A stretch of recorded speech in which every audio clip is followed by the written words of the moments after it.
there. Good morning, good afternoon, good evening, good night. Wishes as per your time zone. Folks, this is me, Ayaz Zanzeria, founder and director of Zanzeria Family Consultants, a written media content development studio.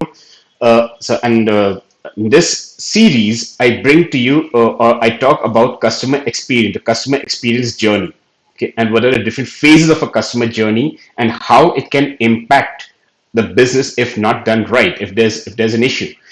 So in the previous episodes, I've been talking about the pre-buying experience, the buying journey, and then I even spoke about after buying the immediate part.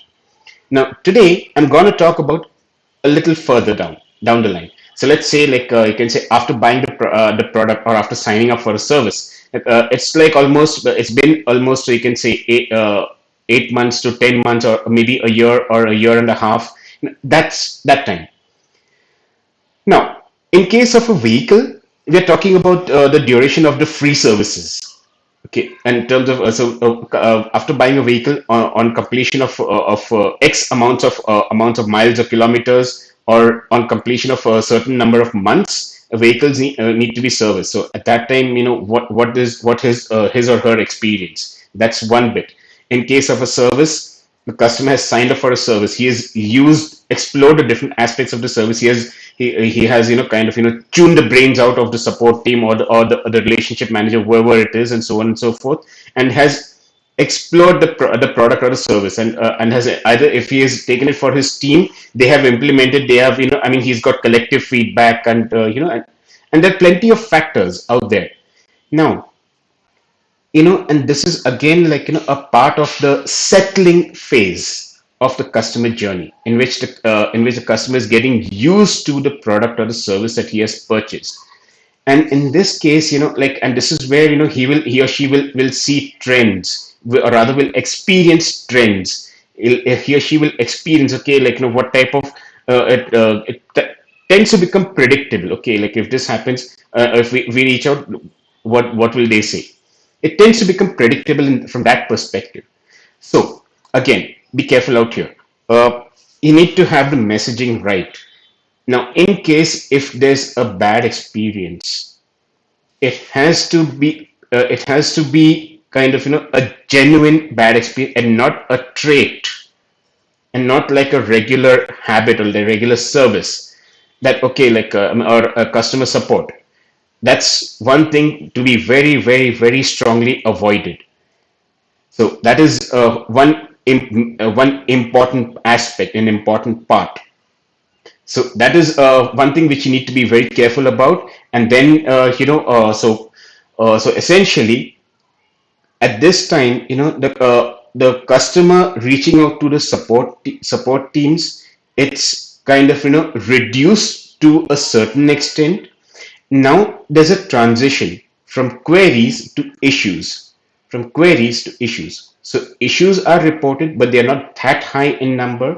But yeah, with time, it depends on several factors, customers' usage, etc., and so on and so forth.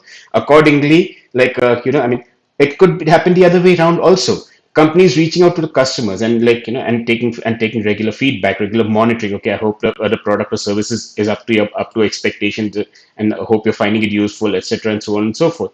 And in doing so, in during the conversation, there's a tendency to upsell. Okay, so now that you've signed up for this service, why don't you go for this add-on? In case of vehicles, it's an accessory. In case of other physical products, it's an accessory product, or it's an add-on product, or a complementary product. Let's say the mic which I'm holding, I've purchased a mic. Now, when I go back and when I ask them, so maybe they'll say, why don't you purchase an amplifier to go with your mic, or why don't you purchase a speaker, so on and so forth. So that's how it is. That's the way it works. So I mean, the initial experience, always it or it's always good to maintain relations. You never know, it will possibly lead to upselling or cross selling. That is always the case. With if you look at the overall customer trend for any and every industry, whether it's a product or a service, upselling and cross selling, it always happens. You start with something small, and then So that is a given, that happens and that is expected. So that is something which, with business owners need to be mindful about, that about upselling and cross selling. So engage your customers better, you need to have all of these strategies, customer engagement strategies in place. Okay, regular engagement. Don't just take your customers for granted. Don't ignore them. Don't treat them like crap. No, no ways. Today, in the world of competition, if you don't serve your customers, your competitor will, and your next best competitor is just one click away. So it's not about being next door away. Also, just one click away. So be careful. Support makes a huge difference.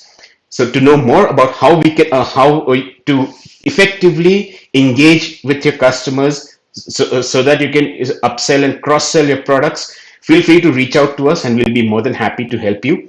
So this is for today. Hope you found it useful. Thank you so much for tuning in. There's still more to come in this series of the customer journey. Take care and stay safe, and stay tuned for the next. Goodbye.